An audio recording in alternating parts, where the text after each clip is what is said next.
Good afternoon. I'm William Kelly. I'm here to tell you about BookMeets. Millions of people enroll in college every year here recently. And one of the big problems that people have on college is they buy used textbooks. They go to Amazon, Chegg, or maybe even the bookstore on campus. And one of the big problems with that, the books are already here. The books are already here, but there's no good exchange for everyone to go to for a buyer and a seller to meet at the campus specifically. And that's where BookMeets comes in. So let's say you have Alice. Alice goes through finance. She gets done in her finance class. Bob is going to be going into the same exact finance class as Alice.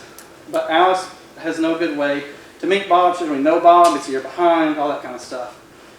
BookMeets makes a website that is easy for exchange to happen.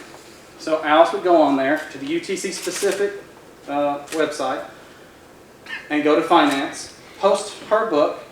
Bob would then go to the UT specific place, go to finance, and post or view her book.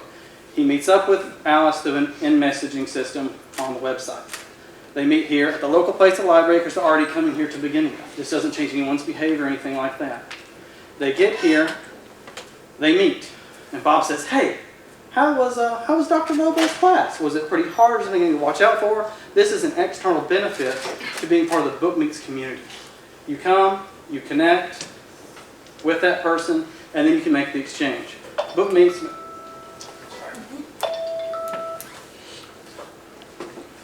I got it. I think I got the idea.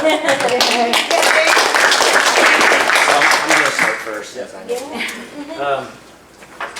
So you mentioned other competitors, Chegg and the on-site bookstore and stuff like that. So what is this, like, how are they not addressing this? Like, I'm not on campus. I haven't been on campus in 20 years. But so what are they not doing that you feel like this has an opportunity to solve for? Well, first off, Chegg buys books back at pennies on the dollar. Right. You don't have to buy it back to anybody. Plus, you're paying to ship it to you, and the book is already here, and you can meet someone here on campus.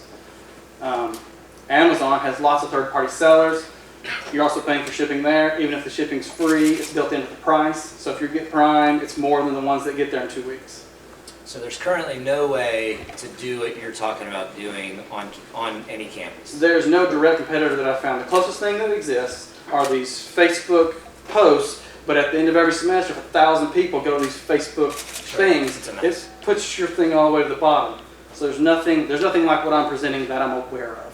Okay. That I found. I actually thought about this because like there has to be a way that I can just get with somebody here, and I can't. So how do you does each user price each book? They price it on their own.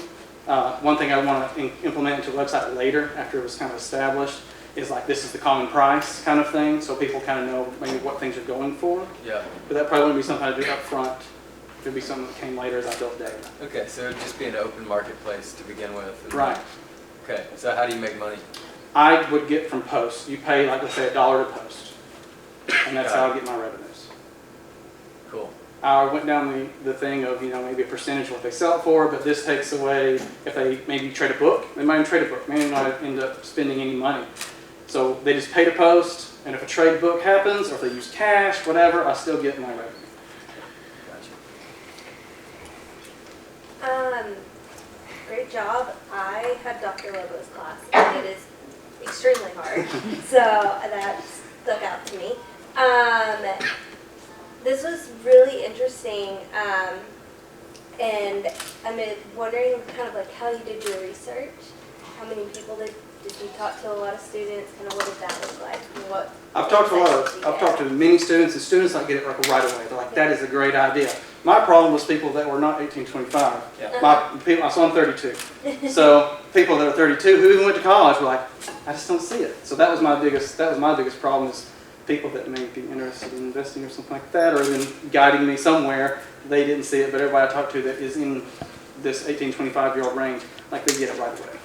Yeah, it's one of those ideas that is a no-brainer idea from a matchmaking standpoint. It's just one of those things. I've been so far removed from a college campus for so long that it feels like one of those things that should definitely already exist.